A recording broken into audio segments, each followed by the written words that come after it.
জীবনে চলার পথে বহুবার ঠকে দেখে এবং ঠেকে যা কিছু শিখেছি তা তোমাদের মাঝে আমি উজাড় করে দেই। কারণটা কি জানো? চলার পথে তোমরা যেন একই ভুল বারবার না করো।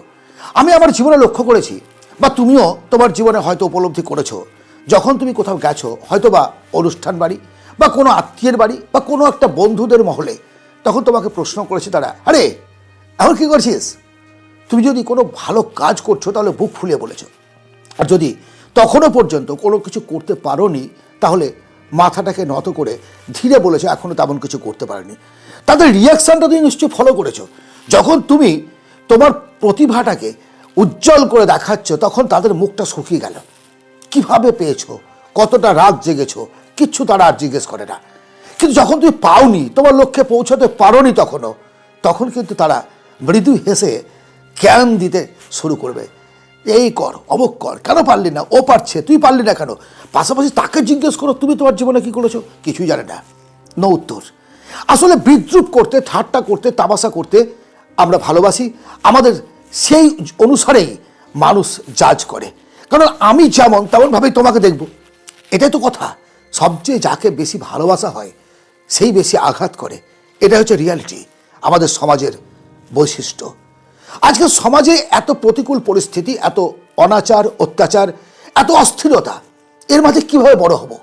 এটাই হচ্ছে আমাদের বর্তমান প্রজন্মের ছেলে মেয়েদের একটা কথা। কিন্তু আমি তোমাদের বলবো, যারা এই সমস্ত কিছুকে উপেক্ষা করে সময়ের স্রোতে গা না ভেসিয়ে উজান পথে চলতে পারবে এবং জীবনে সফল হবে, তারাই কিন্তু ইতিহাস রচনা করে। আজও পর্যন্ত যে সমস্ত মহাপুরুষদের নাম আমরা জানি, এবং তুমি তোমার এলাকায় যাদের তুমি চেনো, সেই ব্যক্তিদের ইতিহাসগুলো একটু ঘেঁটে দেখো, অতীতগুলো ঘেঁটে দেখো, তারা কিন্তু মসৃণ পথে চলে কেউ জীবনে সফল হতে পারেনি। প্রত্যেককে একটা কাঁটাময় পথ, একটা কঠিন পথ পাড়ি দিয়ে তাদের লক্ষ্যে পৌঁছাতে হয়েছে।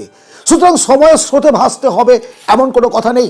সময় তোমার পক্ষে গেল নাকি বিপক্ষে গেল সেটা ফ্যাক্টর নয়। তুমি সময়কে তোমার মতো করে তৈরি করে নাও এবং জীবনের পথে এগিয়ে চলো, ধাপে ধাপে ধাপে ধাপে, স্টেপ বাই স্টেপ।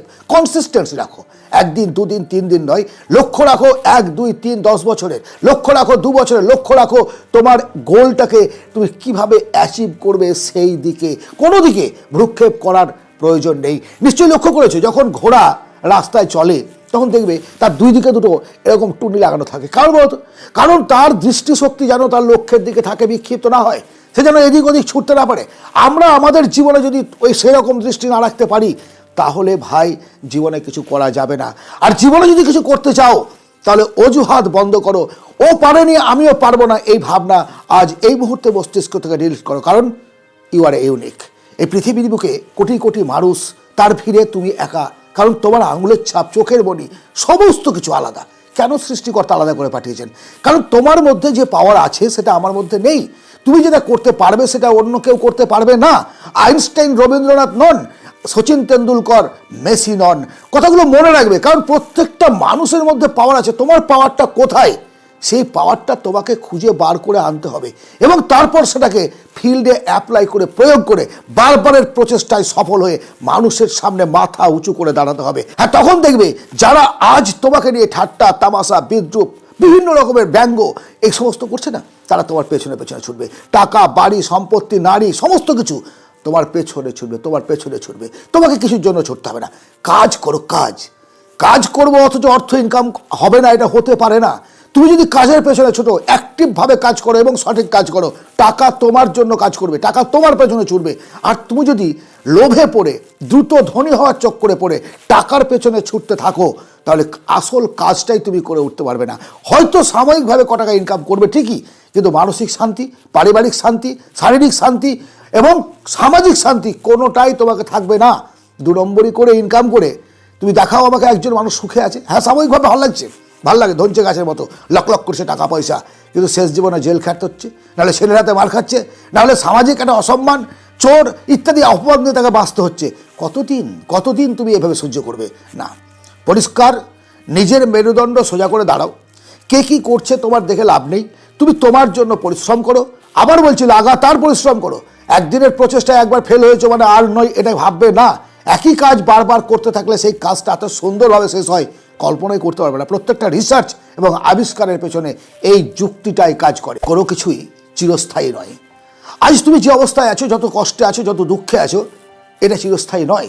প্রত্যেকটা বার দেখেছো রাতের পর দিন, দিনের পর রাত আসে। আর এই পরিবর্তনের সময়ে তুমি যদি নিজেকে পরিবর্তন করতে না পারো, তুমি যদি নিজেকে মেলে ধরতে না পারো এবং সময়ের সঙ্গে চলতে না পারো, তাহলে পরে বন্ধু তোমাকে পিছিয়ে পড়তে হবে। তাহলে তোমাকে তোমার জীবনের জবনিকা নিজের চোখে দেখে যেতে হবে। সুতরাং সম্পর্ক বলো, বন্ধুত্ব বলো, সময় বলো, কোনো কিছুর জন্য আক্ষেপ নয়, কারণ কোনো কিছুই চিরস্থায়ী নয়। আজকের বন্ধু কালকে শত্রু হতে পারে, কালকের শত্রু আজকের বন্ধু হতে পারে। তুমি ভাবে দেখো, তোমার মাধ্যমিক লাইফের যে বন্ধুগুলো তারা আজ কতটা তোমার সঙ্গে আছে। কলেজ লাইফের বন্ধু আলাদা, কর্মজগতের বন্ধু আলাদা। তুমি মানে প্রত্যেকটা সিস্টেম, মানে এক একটা সময়ে এক একভাবে এক একটা চ্যাপ্টার আমাদের জীবনের উপন্যাসে খুলতে থাকে, আর সেভাবেই এগিয়ে যাওয়াটাই বুদ্ধিমানের কাজ। আজ এই পর্যন্তই। তোমার জীবন পরিবর্তনের ক্ষেত্রে যদি এই ভিডিওটি এতটুকু কাজে লাগে, অবশ্যই একটা লাইক করো, শেয়ার করো, সাবস্ক্রাইব করো বন্ধু বান্ধবদের মধ্যে, কারণ তোমাদের লাইক এবং সাবস্ক্রাইব আমার অনুপ্রেরণা। ভালো থেকো, দেখা হবে আবার অন্য ভিডিওতে। ধন্যবাদ।